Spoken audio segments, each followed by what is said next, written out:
bienvenue Merci. sur France Info. À mes côtés, Miroslav Toilemin, drag king. Salut Miroslav. Salut. Bon, tu ne le sais pas, mais je t'ai vu à Lyon et c'était très bien il y a plusieurs mois. Merci. Voilà. C'était il y a longtemps. Mais alors. oui, c'était il y a plus d'un an et c'est Mathis qui programme le stream. Je lui ai dit tiens, c'est rigolo. Et donc bienvenue chez toi. À tes côtés, Apolline Bazin. Salut Apolline. Salut. Tu es journaliste culture, cofondatrice du média Manifesto 21. Exactement. Et à tes côtés, Enza Fragola, drag queen. Bonsoir. Salut les amis, bienvenue chez vous. On est ensemble pour un très très gros quart d'heure et merci d'avoir pris le temps de vous habiller et tout, c'est chouette de vous avoir. J'ai une question, mais d'abord pour Apolline, c'est quoi Manifesto 21 ? C'est un média culture queer et féministe qui existe depuis 10 ans, qui fait plutôt du long format et qui couvre musique, actualité des luttes, théâtre, tout ce qui bouge, tout ce qui nous anime. Bon, et maintenant on se présente. Miroslav, qui est Miroslav ? Il y a un Miroslav Toilemin. C'est un drag king qui a un nom qui est aussi un message de prévention. Comme vous pouvez voir sur ma gueule, j'ai choisi d'incarner un clown. Donc je suis un drag king pas hyper viril, parce que j'aime bien l'idée d'incarner une masculinité qui soit autre. Et Enza, qui est Enza ? Bonsoir. Bonsoir. Enza est une folle à moustache qui lit des histoires aux enfants, qui est cofondatrice du Cidraction, qui est un mouvement qui est dans 17 villes de France. Et folle à moustache, moi ça me va très bien en fait. Oui, après on termine les présentations. Est-ce que Miroslav Toilemin et Enza sur les planches sont très éloignés de Miroslav Toilemin et Enza dans la vraie vie ? Alors moi je dis souvent que c'est la même machine mais pas les mêmes réglages. Donc ça me change un peu en réalité, mais ça reste quand même la même personne qu'à l'intérieur. C'est assez similaire pour moi. Miroslav se permet des choses que je me permettrais pas en civil, mais à la fois ça m'aide en civil à me sentir plus fort. Bon, Apolline Bazin est Apolline Bazin là et dans la vraie vie. Vous ne savez tout pas. va bien. Si ça se trouve, j'ai plusieurs masques. Mais peut-être. Et comme tout à chacun, on voulait parler de drague il y a déjà bien longtemps. Et puis la dissolution a un peu dissout notre programme. Hein. Et puis en fait, c'est revenu illico par la fenêtre parce que la scène drague, c'est une scène qui est régulièrement attaquée par l'extrême droite, avec des organisateurs d'événements qui ont reçu des menaces, des rassemblements armés contre la tenue de lecture de contes pour enfants, du cyberharcèlement. Comment on explique ça ? Qu'est-ce que le drag a de si dangereux que ça puisse effrayer ou provoquer beaucoup d'aigreur vinaigrée chez certains ? Je dirais que pour commencer, on est très visible, ce qui fait partie de notre travail, qu'il soit professionnel ou non. Et du coup, on est un épouvantail facile, on est un chiffon rouge qui est très facile à agiter pour les réacs de tous bords. Et là, ce qui se passe concrètement avec l'offensive anti-drague, c'est une volonté claire, mais camouflée, de l'extrême droite de faire l'amalgame entre les dragues et les personnes trans pour dire que voilà, on va convertir leurs enfants, tatati tatata. Les trans sont pas dangereux et dangereuses non en plus. Moi, il se trouve, en plus, je cumule, je suis une personne trans et je fais du drag, mais j'ai regardé des films hétéros toute ma vie, c'est pas ça qui m'a rendu ce que je suis, quoi. Donc c'est ridicule, mais ce qui se cache derrière cette offensive anti-drag, il me semble, enfin, tu peux compléter Enza, il me semble que l'agenda c'est ça. Totalement. Et en plus, on est des porteurs, des porteuses de messages. On porte aussi les luttes de nos communautés. Donc, en fait, nous faire taire, c'est aussi faire taire nos luttes, en fait. Apolline ? Ouais, si je peux compléter, effectivement, l'attaque contre les lectures en drague, c'est quand même une bonne importation aussi de l'agenda des conservateurs américains. Mais il y a un gros recyclage aussi, en fait, d'arguments qui étaient les arguments homophobes classiques, entre guillemets, dans les années 80, la perversion des enfants, la maladie, la pédocriminalité et tout ça. Tout ça a été recyclé et dirigé en particulier contre les personnes trans, puis aussi, en fait, contre une certaine visibilité. Je crois qu'en particulier, là, en France, on est dans un contexte où le refus, c'est on catégorise un peu ce qu'est une visibilité homosexuelle ou une visibilité trans, acceptable ou non. Il y a beaucoup de personnes homosexuelles au Rassemblement national.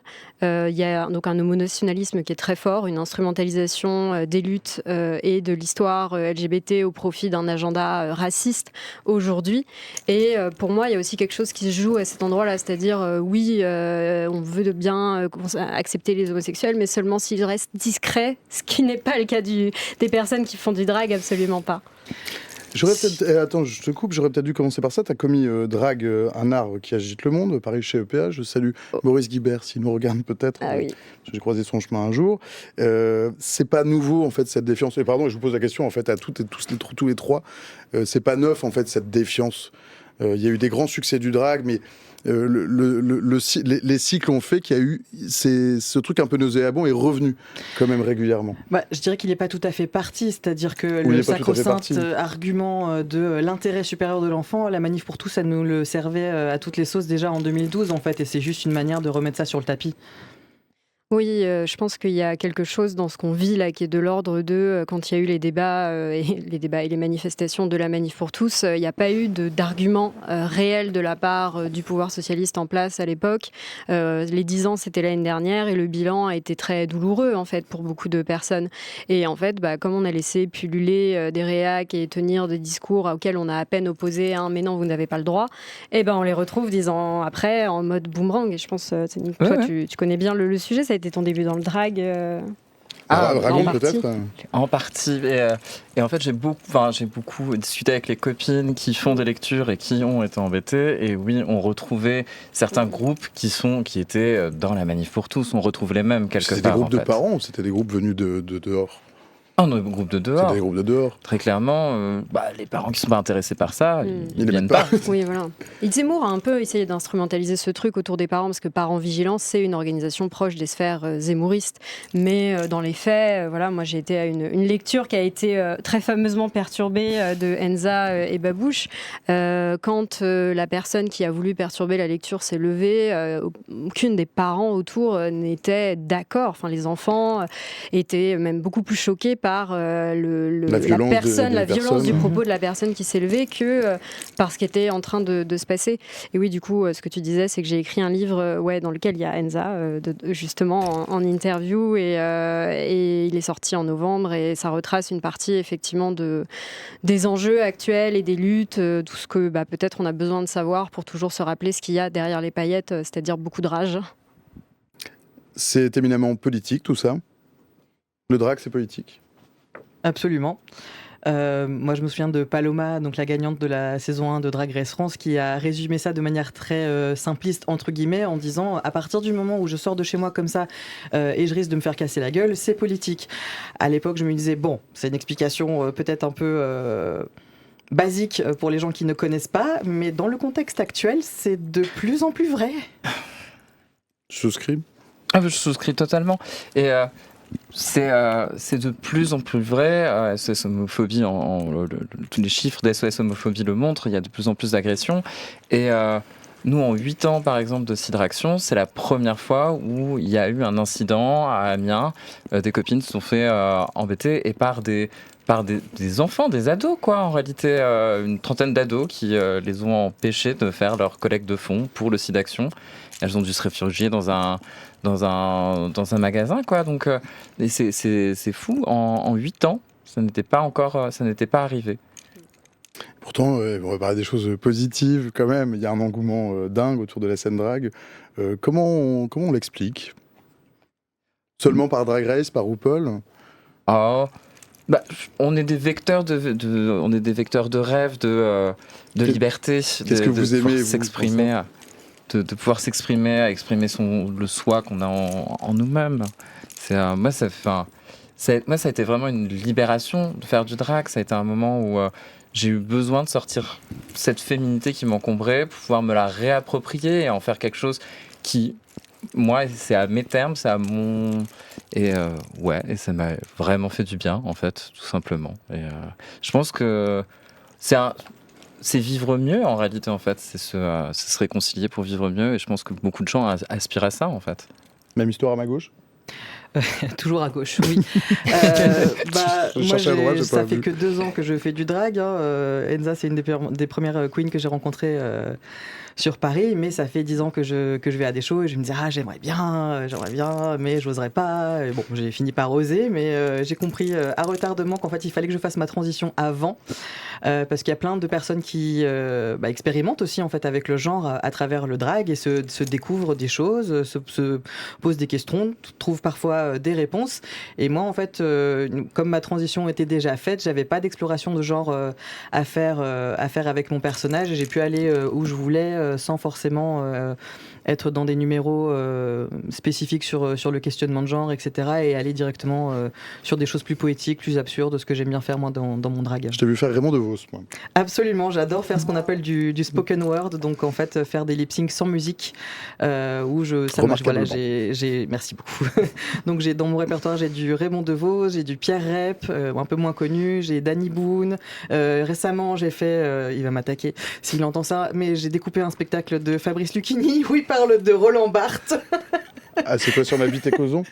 Non, c'est sur le tumulte d'angoisse quand on attend un date.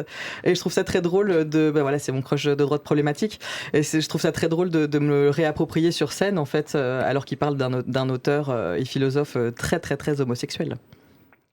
Pardon, je t'en prie. Je complète sur le pourquoi il y a un tel succès. Bon, effectivement, Drag Race a mis un coup de projecteur mais en fait sur des choses qui existent déjà.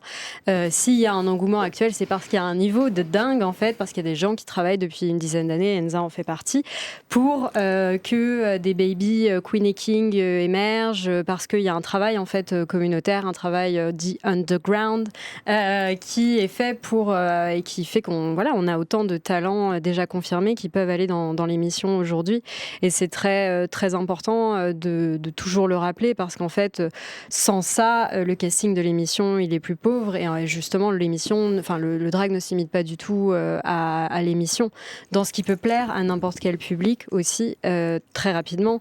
Mais tu prends ton qu'il faut. On a un quart d'heure, donc moi, je trace. Mais si on finit 5 minutes après, c'est pas... Non, tout va bien. On a le temps, on est sur Twitch, au contraire. Eh ben...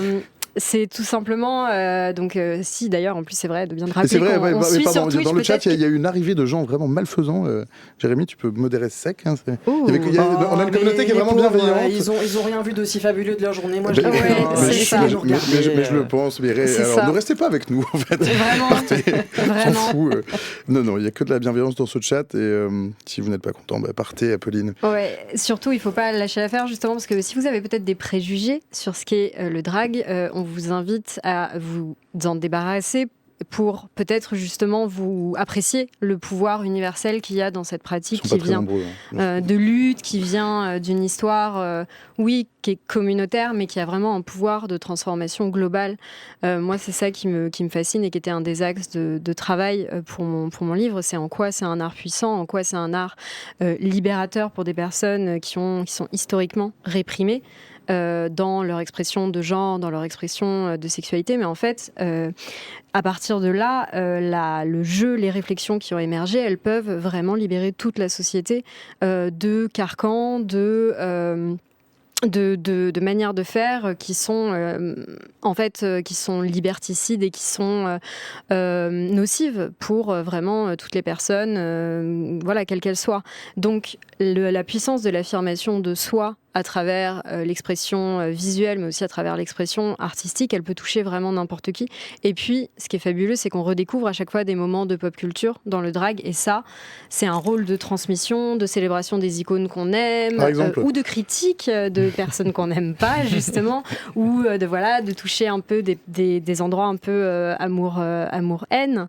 Et ça, c'est magnifique, parce que la pop culture, c'est jamais toujours que des réinterprétations, redigestions, référencement, et en ça le pouvoir un peu méta du drag, il est quand même très facile à comprendre, quoi. Bon, le chat s'est auto-régulé tout seul, c'est une bonne nouvelle. C'est bon, merci. Merci la commu. Le drag, c'est une histoire qui commence il y a bien longtemps, déjà dès le 19e siècle. Alors, je parle à la journaliste, mais je parle aussi aux deux intéressés, qui, à mon avis, en savent aussi quelque chose. Moi, je suis nulle en date et en histoire, mais globalement, dans l'Antiquité, ça se trouvait déjà dans le théâtre kabuki aussi. Ça remonte bien avant au théâtre du 19e siècle, mais c'est peut-être, comme c'est une histoire plus contemporaine, on a eu l'œil dessus, mais... Ça, ce qui est toujours important à rappeler, c'est qu'effectivement, le travestissement, on en trouve des traces dans différentes formes d'art en Occident, que du coup, c'est à la fois un ressort de jeu, purement, mais aussi un vecteur de questionnement sur le genre, la sexualité, depuis littéralement les mythes grecs. Donc, quand justement les conservateurs opposent le fait que ce serait des importations américaines, des choses patati patata qui seraient récentes, non, pas du tout.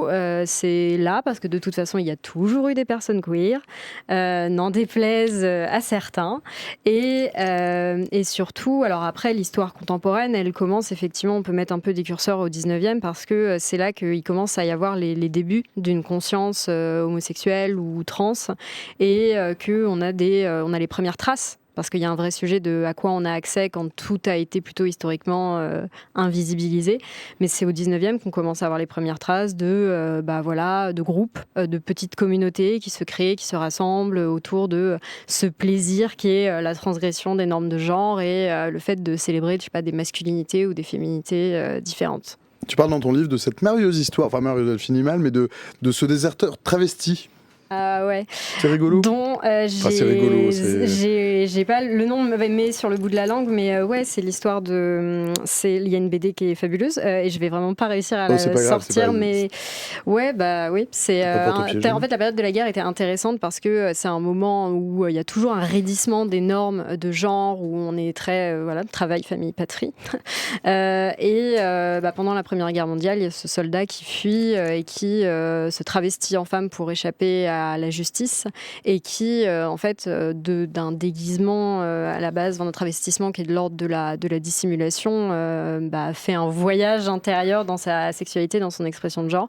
Alors oui, ça se finit pas très bien, néanmoins ça, encore une fois, ça inscrit les choses dans une certaine histoire. Et puis moi, ce que je préfère dans ce chapitre, dans ces petites pages sur la guerre, c'est le fait qu'il y avait des spectacles travestis dans les troupes de l'armée anglaise, américaine, que voilà, ça permettait d'évacuer un certain nombre de tensions, de s'amuser, mais il y avait aussi des questions homo-érotiques très très très très importantes. Donc voilà, toujours remettre le genre et la sexualité où elles sont. Non, je vois bien que tu voulais parler. Ah non, j'avais un exemple qui me venait comme ça, mais dans le mariage de Figaro, le personnage du coup, son nom m'échappe, mais c'est une femme qui le joue. Mais bon, la dame dans le mariage de Figaro.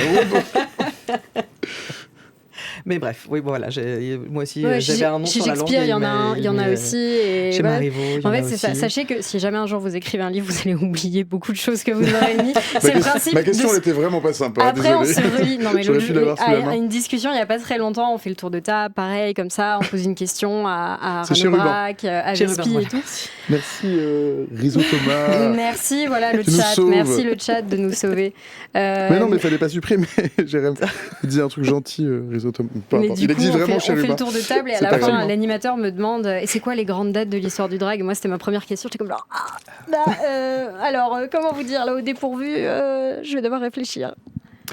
Les amis, il est 20h passées de 57 secondes. C'est déjà l'heure du mot de la fin. Le mot de la fin. On peut vous voir où déjà, peut-être ? Suivez-nous sur les réseaux sociaux, parce que c'est là que tout notre agenda est Jérém généralement va mettre décrit. On va mettre là où on peut vous nos trouver, Insta. Vos Insta. Donc moi, c'est Miroslav Toi les mains tout attaché. Comme ça, vous avez bien le message de prévention. Et toi, Enza ? Moi, c'est Enza Fragola, ENZAFRAGOLA. Tout attaché aussi. Et puis après, dans la vraie vie, régulièrement, on te croise souvent au cabaret. Au cabaret des Merveilles, mais qui est un bar trans et lesbien vers Saint-Michel, ce qui est assez atypique pour un lieu queer, mais je suis un petit peu partout dans Paris et là où on m'invite. Samedi, tu es à Mériode.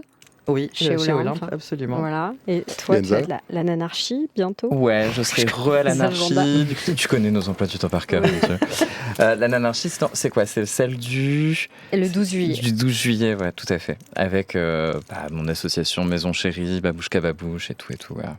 Avec un nom très évocateur. 20h02, 4 secondes. Allez, le mot de la fin, Miroslav. J'aimerais dire un truc sérieux, mais j'ai envie de parler de la robe d'Enza sur le fond vert. J'ai pas eu mes mots. Ah non, ton corps flotte, c'est ça ? Non, ça va, regarde, c'est bon. Voilà, sa décharge, elle n'a pas eu le mémo, mais c'est quand même incroyable. Désolé. C'est pour ça qu'il faut du drag dans vos vies. On dit à tous nos invités qu'ils doivent surtout pas venir en vert. C'est ma couleur préférée. Parce que sinon on flotte, mais non, visiblement ton vert à toi, ça fonctionne. Super, merveilleux. Donc Et voilà, le mot de la fin était sur le vert. Non, en vrai, venez à des drag shows, ça vous fera du bien et ça fera du bien au monde. Je confirme, Apolline, le mot de la fin. En plus, le vert, c'est quand même la couleur de l'espoir et on en a vraiment besoin en ce moment. Donc, sachez qu'il y a beaucoup d'espoir dans les drag shows. C'est un endroit où on peut justement s'ouvrir l'esprit, rencontrer des manières d'être et des discours auxquels on n'a pas accès. Il faut toujours faire attention quand peut-être soi-même, on n'est pas de la communauté LGBT. Il y a des différents espaces. Il faut toujours venir avec l'esprit ouvert et l'idée de s'intéresser vraiment aux gens et de vraiment... être dans le respect de ce qui se fait, mais j'encourage, je pense, dans une période où on va avoir besoin de créer de nouvelles solidarités, à se demander vers qui on a envie de se tourner, comment on peut apporter du soutien quand on se dit peut-être allié des causes, de la communauté LGBT, où est-ce qu'on peut mettre son attention, où est-ce qu'on peut mettre son argent dans le soutien des artistes, et y compris donc au drag show. Donc choisissez un peu les endroits où vous allez et soyez curieux. Il y a des gens merveilleux qui vous expliqueront des choses, qui vous feront passer des super moments et voilà. Je pense que c'est à peu près un bon mot de la fin. C'est un excellent mot de la fin. Enza, le mot de la fin. Mot ? Non, je rigole. Non, oui. N'hésitez pas à aller au drag show pour rêver, vous allez découvrir des imaginaires en fait qui sont en dehors de beaucoup de codes, et c'est hyper important, ça va vous dépayser tout ça. Et un mot à nos adelphes drag, n'hésitez pas à aussi donner des messages, n'hésitez pas en fait à vous politiser aussi dans vos formats. Dans le sens où c'est hyper important, et restez pas seul non plus. Rejoignez les collectifs, rejoignez les potos, les potesses. C'est hyper important en fait dans ce climat qui va être un peu compliqué, de ne pas rester seul. Allez, le dernier mot de la fin. Oui, non, ça s'arrête jamais. Un drag show ne commence jamais à l'heure, il finit jamais à l'heure non plus. Manifestement, ça marche aussi sur un live Twitch. Donc dans quel jour on est dimanche. On est mercredi. Dimanche, allez voter. Et puis pas pour n'importe qui, et le Front Populaire. Service public. Soyez bons, votez pour qui vous voulez. En général. Nous, en tant que drag, on s'est engagé sur ces questions. Et courage pour les circos où il va falloir se pincer le nez. Et c'était le vrai mot de la fin, 20h05, passé de 8 secondes. Merci Miroslav, toi les mains. Merci Enza, merci Apolline, merci pour vos lumières, vos paillettes, vos bienveillances colorées. Merci plus simplement, merci de continuer à nous enchanter, à réenchanter le monde. Revenez quand vous voulez, c'est promis. On passera peut-être plus de 20 minutes ensemble pour parler de choses peut-être un peu plus légères. C'est en tout cas tout le mal que je nous souhaite. Merci aussi à vous dans le chat, vous qui nous écoutez, vous qui nous lisez, qui nous regardez. Merci pour vos coups de gueule, merci pour vos traits d'esprit. Merci aussi quand vous êtes un peu pénible. Merci à cet égard d'être vivant. Merci pour tout. Merci aussi, bien sûr, à ma droite, à Aladine à la réal. Merci à Steph Verlu au visuel là-haut. Merci à Jérém à la modé qui a eu beaucoup de boulot ces dernières semaines. Merci évidemment à Mathis à la programmation. C'était pour moi le dernier stream de la saison. On se retrouve à la rentrée en septembre. Mais attention, le talk, ce n'est pas fini. Vous retrouverez dimanche soir de 19h45 à 23h un stream spécial élection ce dimanche. Donc 19h45 à 23h avec Sarah Calaman. Avec Mathis, peut-être déjà un début de programme et un début de plateau qui va ressembler fort peut-être au plateau du premier tour. Mathis qui programme le stream. Oui, exactement, on se retrouve dimanche, mais avant tout, je tenais à remercier Ludo avec qui j'ai travaillé toute cette saison, et c'était un plaisir de bosser à tes côtés, d'essayer des choses, des fois de se planter, des fois ça a marché, et là de finir la saison sur une belle note comme ça, avec autant de couleurs sur le plateau, je suis ravi. Mais le talk n'est pas fini, on se retrouve dimanche pour la deuxième soirée électorale de 19h45 à 23h avec Sarah, et donc il y aura politologue, expertes, et vous pourrez du coup poser toutes vos questions et découvrir les résultats tant attendus avec nous. Merci Mathis, programmateur du stream. Merci Mathis pour cette année passée ensemble. Merci d'avoir pris le temps de prendre le temps. Merci d'avoir répondu à mes textos relous, d'avoir fait semblant d'écouter mes idées pas toujours bonnes. Merci d'avoir fait prospérer avec talent celle qui était excellente. Et puis merci aussi pour les tiennes qui étaient souvent remarquables. C'est un plaisir de travailler avec toi aussi Mathis. Moi c'était écrit toi, donc ça me voilà, au fond du cœur. C'est un plaisir évidemment de continuer avec toi l'année prochaine. Avant de vous laisser, chers amis, un mot pour pour vous remercier de continuer à nous faire confiance, pour vous proposer un espace de débat, un espace où les gens se parlent. Une surface neutre, une surface pensante, où la parole peut s'éveiller avec de la passion, avec du savoir, et sans que le savoir écrase les passions. Et puis aussi, à l'heure où chacun est un peu anonyme sur les réseaux sociaux, sans que les passions écrasent le savoir, mais plutôt qu'elles s'en nourrissent du savoir. Ça, que nous apprend la séquence de ces dernières semaines, certainement, la séquence de la dissolution notamment, c'est que nous avons peut-être un peu renoncé tous à créer du lien, à créer des conditions pour créer du lien. Et c'est quand les gens ne se parlent plus que les grandes idées s'affaissent, qu'elles deviennent faibles. Et ce que nous lisons depuis 1 an et demi, c'est que nous avons besoin de créer du lien. On a souvent parlé de la responsabilité des médias, j'en prends ma part, mais sachez qu'il y a un souci qui nous anime tous les jours, ici, et nous, journalistes, mais nous aussi, réalisateurs, nous, programmateurs, c'est de rendre compte, c'est de dire le vrai, c'est de tenter de mettre du savoir dans la passion et de tenter de dépassionner les savoirs. Il semble que la formule marche, puisque vous êtes chaque jour plus nombreux à nous lire, à nous entendre. Il reste, et nous le savons, de la défiance, et j'espère qu'on va arriver à vous convaincre, nous, services publics, à l'heure des concentrations, des fusions, des privatisations.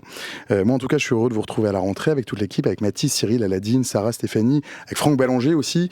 Merci pour votre confiance. Je vous souhaite de chouettes vacances, si vous avez la chance, pardon, pas la chouette, si vous avez la chance d'en prendre. Je vous dis donc à la rentrée, pas de bonheur, mais bien sûr, et certainement, et j'espère, de bonne humeur. Je vous souhaite une excellente soirée à toutes et tous. Salut. Merci infiniment.